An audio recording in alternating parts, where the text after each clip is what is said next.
Hello and welcome to Low Carb Conversations podcast. I'm your host, Leah Williamson, and I'm with my host, Holly Jean. Welcome, Holly. Hello, hi Leah. Holly's not feeling the best to record this podcast, are you? No, I have a little bit of a cold, but I think I'm on the tail end of it, thankfully. That's I good. sound worse than I feel She at this point. sounds worse. Yeah. So if you hear the husky voice, that's the reason why. And again, for me, it's like bright and early in the morning. So I've got that morning look if you're watching the video back. So we make a fine pair this week, but it is the We end of the do. year. It's the end of the year. There's so much going on. I know in everybody's lives all the time. So you just gotta keep going to the end of the year and get that nice time with your friends and family and relaxation, get through Christmas and move on into the new year.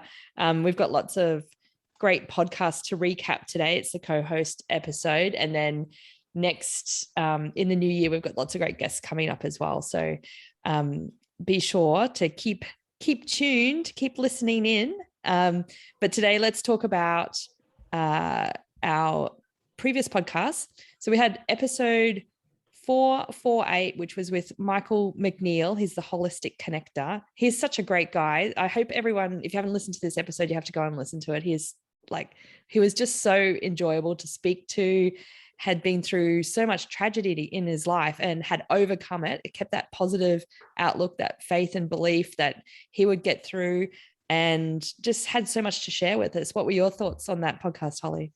Yeah, I agree. This whole collection of these last few podcasts we've had have been so good. I've even had like text messages from friends, like noting parts that they liked of certain episodes.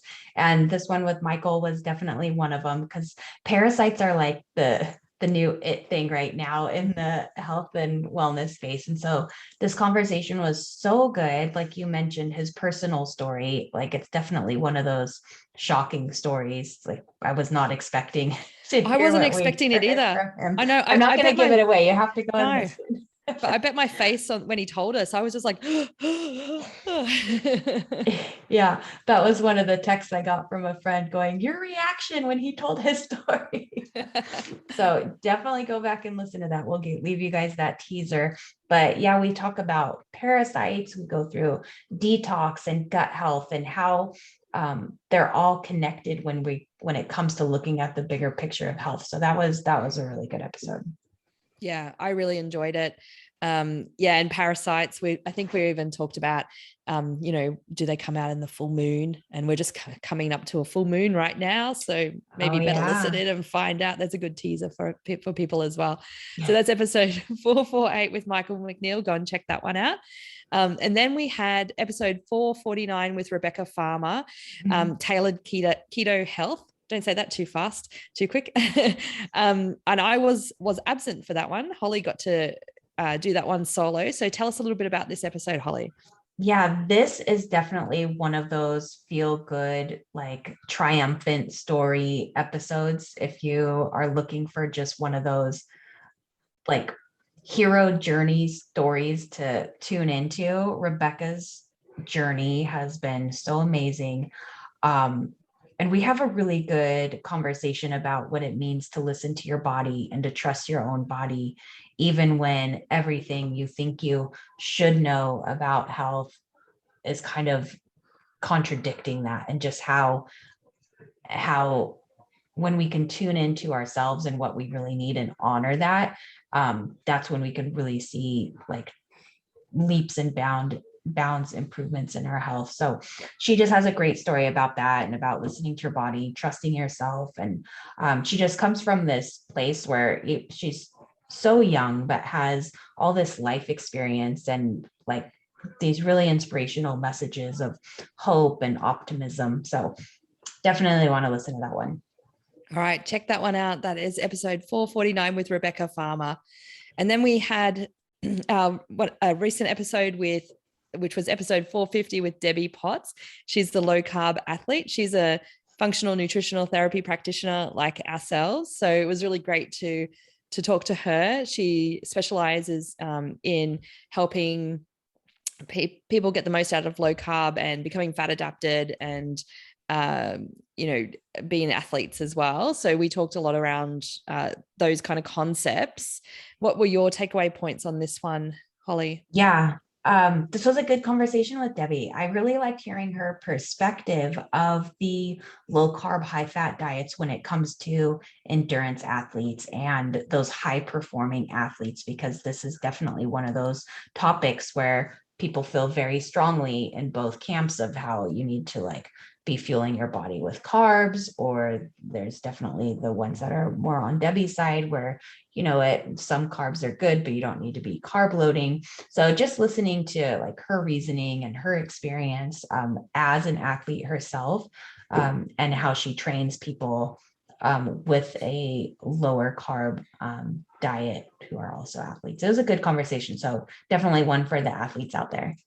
Yeah, definitely. That's a good one to tune into. And I think she provided some advice for just some regular weekend warriors as well. So it's a little bit of something for everybody in that one. And yes, then our if most you move your body, it's a good one. Yeah, that's exactly right. And then our most recent podcast, episode 451 with Crystal Sykes, it's just come out recently, so hopefully you've had a chance to listen to it. If not, Crystal shares with us her and Robert's exciting news that they are pregnant, which has been on social media as well. So we talk a little bit about that and talk about her nutrition while she was having morning sickness, and she was saying some of the things that she was eating. So we had a little bit of chat around that. And we also talked about whether you should exercise during menstruation and the effects that has. And and we also talked about being pregnant and having food trigger,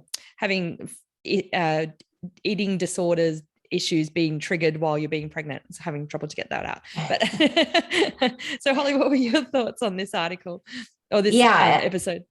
Yeah, the one with Crystal, she's just so sweet. She's so excited. Like that. I love it. I love talking to like first time pregnant moms and new moms, because it is just such an exciting time. So listening to her like share her journey, it's really special that she came on and was able to share that with us. And yeah, just the conversation around a lot of questions that women have when it comes to eating and our periods and cycling and energy levels and what we should eat and if they impact our workouts and hormones. So we cover a lot of ground there. So that was a good one as well. Yeah, definitely a good one. And Crystal and Robert have a company called Keto Brick, which you might have heard of as well. So she talks a little bit about what that is and who should eat it and those kind of things as well. So it's an interesting episode. They do so much in the keto world, her and Robert. So it's actually nice to chat with Crystal, because I think I've had Robert on the podcast maybe a couple of times before. So yeah, it's nice to have the other side of it. So that's episode 451, Crystal Sykes. And so that's our previous podcast. There was 4 of them to go back and listen to. I can't even pick which one you should go and listen to first. I think you should just go back and listen to all of them if you haven't heard them before. Yeah, if you're going to be traveling for the upcoming holidays, just turn on the podcast and check them all out. That's right. And in saying that too, there's some good stuff coming up over the holiday period. I just recently spoke with a registered psychologist, and we're going to talk through New Year's resolutions and whether they're a good thing and some tips on, sticking to them if you're going to stick to them. We definitely had a great conversation around that. I won't give too much away, but definitely listen to that one. And Holly, you've got a great one coming up next week. Why don't you tell listeners about your interview with Christina? Oh yes. So next week, well, I was speaking with Christina Capelli, who she is a holistic realtor, which is not a term yet, but she does have the trademark on that. And so it's just interesting to talk to her about how she's created this niche market in the real estate world for people who are more health aware or health savvy, and what things they are looking for when looking for a home. And for maybe people who aren't as aware or health savvy, the things they should be aware of when shopping for a home, things such as electromagnetic fields and cell towers, oh gosh, I can't remember the word, but it's like Superfund sites where they have like known polluters in the area, and just things that you would think that a realtor would be paying attention to, but you'd be surprised to find out that most of them are not. I love this idea and concept and topic that, like people these days, it's not only just about the food, but it's also about the products you use in the home, but it's also about the home and where you're living. And a lot of people don't even take that into consideration. And I think that is just such a great niche market to be in for people. There's probably people on the podcast who are listening that are really interested in buying a new home, but need to take these considerations into play. And so, Holly, I don't want to spoil any of your news, but if anyone is listening, you can come and talk to Holly soon, because she will be part of that group as well. I am. Surprise. Yes, I am joining Christina's team actually. Well, fingers crossed, I take my real estate exam this week. So I will be passing my test and joining her team. And it's such a perfect blend of, well, it's just like the perfect combination of taking that step in health one step further, because as Leah mentioned, it is about your food, it is about your exercise, it is about your environment within the home, but it's also where your home is located. So there's so many things that go into holistic health and the big picture of it, and I'm really excited to add real estate to part of that, because surprisingly, that's actually something a lot of clients and people I come in contact with ask me about, especially since I just did the move myself. And those were things that I had to consider as well. So it's a good fit. Excellent. I love it. Reach out to Holly if you need a new home. Maybe not if you're in Australia. It might be a bit harder. No, and not everyone wants to move to Oklahoma, but we do have a network of realtors around the States. Yeah, awesome. That's so great. Well, today we are going to be looking at an article that recently came out called Deadly Choices. University study reveals pesticide poison risk in our healthiest foods. And I found this article was quite interesting because it's probably something that we've already known in this circles and this community that we're in. But it's kind of like now there's a study that's come out, and so the mainstream's kind of starting to pick it up and run with it a bit. But it's basically a study that found that eating the Mediterranean diet contributes to an intake of pesticides 3 times higher than eating a Western diet full of processed food, red meat, sugar, and high-fat dairy. However, it also shows that switching to an organic diet could cut pesticide intake by 10 times as much. So it was basically looking at the Mediterranean diet, and if you just ate conventional crops, food, so like if you were, I don't know, eating tomatoes on the Mediterranean diet and they were not organic and just regular crops, then the pesticide count was much higher on those versus switching to an organic diet, which wasn't as high. So Holly, I know it's, as I'm repeating this back, it just sounds like so obvious. What were your thoughts on this article? Yeah, well, I think this article had a couple different things going on, because on one hand, it's saying, well, I'll back up. So the Mediterranean diet, we've been told for years and years and years that this is like the ideal model of eating. This is like the picture of health. This is how everyone should be eating, because it could be customized to every kind of dietary need. But this should be like the general rule of how you should eat if you want to experience good health and longevity. So that's the one thing. But then they compare it to, so they have the two groups, but both groups, so one that ate conventional Mediterranean diet, one that ate an organic Mediterranean diet, both groups ate a Western diet of sugar and processed foods 2 weeks before and 2 weeks after. So the article's, I think, a little bit confusing, because it's kind of saying it's healthier to eat this Western diet of processed foods and sugars instead of eating a conventional Mediterranean diet. Like, that's at least how I was reading it. Did you kind of read that? No, well, yes, in some ways I did, but I think I was more focused on just the comparison of the Mediterranean diet versus eating organic Mediterranean diet. Okay. Yeah. Yeah. Isn't it And interesting? Well, and I think that's why I was like, I read it a few times because I was like, I'm not really quite sure what the point is here. Because I think I think the study would have been a lot more clear if they had just thrown out the Western diet part. Yeah. Because Yeah. let's just focus on looking at the two comparisons. But we know that switching to an organic diet, we're going to see a reduction in pesticides and chemicals in the bloodstream. And that actually happens really quickly too. I think only even just after a few days of eating an organic diet, a lot of that stuff does filter out. I mean, of course, there are like those forever chemicals that will stay in, but on a basic level, you will see an increase in health very quickly if you switch to an all organic diet. Yeah, definitely. And to your point with the Western diet, of course, we know that just eating a Mediterranean diet, even though it is like non-organic version, as they're saying in the article here, is still going to be better in terms of micronutrients because you're getting more and you're getting more real food into the diet if you're switching to Mediterranean versus processed foods, and less inflammatory foods as well. But I think when they're looking at it, they're only comparing pesticides. I think then that's where the difference is coming in here.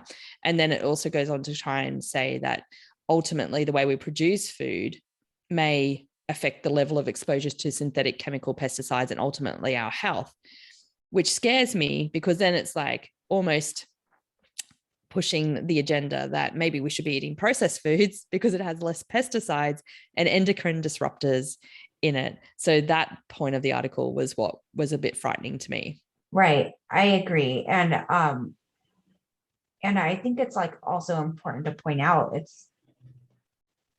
we say the Mediterranean diet is like this ideal diet, but like the article says, and like you mentioned, how the food is grown makes a difference in that. A Mediterranean diet by itself is not as beneficial as an organic Mediterranean diet. And then this was done in Australia, right? Yeah. Yeah. Okay, so I think Oh, actually, sorry. It was run by an Australian university, but it was done in Crete, in I think Crete. Is that how you say it? In Greece? Oh, it was done in Greece. Yeah. Okay, because I was wondering, it's like, well, are they eating this Mediterranean diet in Australia or in the US where our food does have a lot more pesticides in it than it does if you were actually eating it in the Mediterranean or somewhere in Europe where their standards are a lot higher. So that's interesting that it was actually conducted in the Mediterranean. Yeah. And, picking apart the article because that's what we like to do. And the study only was of a test group of 26 people. So, it's also not a lot of, it's not a broad study that was done on this as well. So, Yeah, but to the study's credit, they did provide the exact meals to everyone. It wasn't just one of those food studies that we see a lot where it's just based on people logging from their own memory or making their own food based on guidelines where there could be a lot of variables. So the study at least controlled those things where everyone who participated was fed the exact same food. So that was one good thing about it. yeah, that's right. Definitely. What about Holly? I wanted to talk about it too, because now it's kind of bringing up the debate around organic versus conventional foods. When you have clients and, organic can be quite expensive, what are some kind of options that you offer your clients in terms, because now it's kind of like, I often say, just go and buy conventional fruit and veg because then at least you're getting fruit and veg in. If you can't afford, just start there. And then when you can start adding some spray-free or organic in. What kind of things do you give to your clients? Yeah, I mean, it depends on the client because I give that advice a lot too, Leah, where it's like if someone is coming from eating mostly processed foods or mostly takeout foods, then my advice is to just start where you can when it comes to eating fruits and vegetables, whether or not that be conventional or organic, because if you can at least just start with conventional, that's something. And if at least if you're feeding your body real foods, you may be taking in more pesticides, but you're also taking in more nutrients that give your body the ability to counteract those pesticides. Now, if someone isn't eating just fast food and processed foods, but they are eating more of a healthier diet and just looking to improve it, one of the easiest and most cost-effective ways to do that is just switch out the things you eat the most of. So whatever you eat mostly in your diet, try upgrading the quality of that if you can make that organic as often as you can. And you don't have to worry about making everything you eat organic. Like if you only once in a while eat bananas or something, then don't worry about it. And then of course, also look shopping the Dirty Dozen. If you can, choose organic foods off of that list, like apples and strawberries and those foods that carry a high water content that would be holding on to those pesticides and runoffs and stuff, making that switch there as well. Yeah, definitely. I think there's some good tips there. And the Dirty Dozen, I think, is always my favorite one to refer to clients. And then also, like, I often think a lot of the smaller farmers, and having worked in the industry for a while, can't afford the organic certification, especially here in Australia, but they're still doing really great job with amazing practices. And so seeking out some of the spray-free providers or going to the local farmers markets and finding the farmers there and talking to them about that, you'll find that they can then keep their costs at a reasonable price because they're not paying for the certification. But unfortunately, there's not that regulation there. So you need to be careful who you're talking to when you're speaking about it. Like, try and find trusted sources that, are doing the right thing. Like some farmers, I don't know if it's the same in America, Holly, but some farmers even here in our local area will invite us to come to their farm and have a look. And I've done a couple of farm tours like that. I always remember a time we were kind of in the hinterland, which is behind where we live, and we're up in the mountains, and we called into like a local kind of co-op where some farmers were selling their spray-free produce, and we got talking to them, and they invited, one of the farmers were like, oh, we're on our way home, come back and have a look at the farm. And so the kids and us, we drove to their farm and did a little farm tour, and the kids were like picking kale straight off the plant and putting it in their mouth and eating it, which I would never do here at home. And we just had a really nice time. And we walked around the farm with them, and they showed us all different things. And yeah, it was just so nice, like, and felt really like not something that you would do so much in today's society, because we're so cautious of strangers and following people back to their homes and stuff like that. But it was just a beautiful experience, the whole thing from start to finish, seeing the farm, talking to the farmer, that type of thing. Yeah, I think that's a good point. And you know what? Yeah, a lot of farmers can't afford that extra label. And so, like you said, it's so important to talk to the farmers, or especially if you're going to the farmers market, talk to, oh, my son just pulled his tooth out. That's worthy to share on the podcast. It is. Well, it's like waving in my face. So unlike my daughter who just came in to show me her earring had fallen out as well. So we've got it all this morning. They both lost something. Maybe we should get the kids into talk one episode. They can talk about being a crunchy kid. That'd be funny. What was I saying? Oh yeah. Talking to the farmers at the farmers market. And I think, Leah, you and I are kind of like in a unique like situation, and just where we're located in the world, where you actually have farms. And now that I live in Oklahoma, that I'm actually surrounded by farms. And when I go to the farmers market, it is that same type of thing where the farm is just down the street. Like, I can't tell you how many people I've met, even not at the farmers market, but just have like small farms. And we're very fortunate where I am now to have a lot of people and growers and food producers around us, where we're able to get into co-ops, or we're able to barter for things. And like, we're surrounded by a lot of natural food. But where I was living in California, there wasn't so much the case. Yes, we have farmers markets, but in the middle of LA, there aren't very many farms around. In Orange County, we had a couple organic farms, but those aren't the farms that are going to the farmers market. And so when you say, talk to the people, talk to the farmers at the farmers market, that's really important because not all the farmers that are at the farmers market are even farmers. I know people that would go to the grocery store, buy food and take it to the farmers market. So it's important to have that conversation and to have that connection and to just know where your food is coming from. Yeah, that's so true. And yeah, we had a bit of that happening at some of the markets as well too. People were just buying conventional supermarket produce or just getting it in bulk from the supplier that supplies the supermarkets and then reselling it and claiming that it was something that it wasn't. So yeah, being very cautious about that. What about like if you don't have any access to farmers markets or anything like that at all, what would be the next best option if you were, maybe you didn't even have access to like a Whole Foods market or something like that to buy organic? Would you recommend going frozen foods or something like that? Frozen organic, would that be better than conventional produce? Absolutely. Some of the frozen produce is so like it's frozen fresh right away. So you can have it frozen at the peak of harvest, where sometimes even if you're buying it fresh, it might not be, especially in your grocery store, it might not be necessarily at the peak of harvest. It can be coming from somewhere else in the world and then ripened on a truck. So frozen produce, I think, is like an absolute excellent choice, especially if you can't get it right away, or even if you can get it fresh right away. Frozen is always great. I always keep a packet in the freezer, like especially around COVID when we weren't sure where we're going to get our fruit and veg and stuff like that. I always just kept some frozen organic veg just in the freezer ready to go.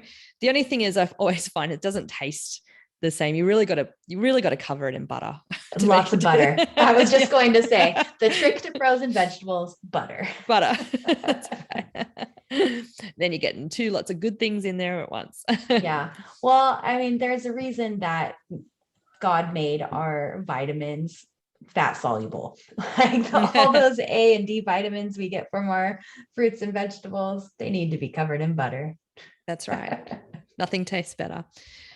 Well, that's the end of today's episode. Holly, do you have anything else you want to share with listeners? Anything coming up? Or I think so. Holly's got this great accountability group happening at the moment through the holidays. It's going so really well. Yeah. Yes. Oh my gosh. It has been so great. And I think we're even talking about running it in the new year as well, because who doesn't want to have a group of people with the same goals and motivation as you to hold you accountable every day for those days when you're not motivated or you don't feel like doing what you set out to do. So it's been really fun to just kind of like cheer each other on and show up for each other. Sounds awesome. I think you should share that with our listeners in the new year about the next one coming up. I'll join it as well. Okay. And I've just been wrapping up my nutritional therapy classes. I've got 2 groups graduating coming up right now. So that's very exciting. So a whole lot of new functional nutritional therapy practitioners entering the world in the next few weeks. So watch out, world, here they come. Perfect timing. Excited to be part of it. And is this Sawyer? He's here to show us his teeth. This is Sawyer. Oh yeah. Sawyer, did you lose your tooth? Which one? He's got a whole mouthful of missing teeth right now. That's great. I don't know how I'm going to feed this kid. Sawyer, we're going to wrap up. I guess now lost. Sawyer, we're wrapping up the podcast. You want to say goodbye? He's gone. He's gone. All right. Well, that's the end of today's episode. Our theme music is created by Andrew Bowden and production services are by Kevin Kennedy Spain of Disc of Light Media. Have a great week, everyone. Have a great week.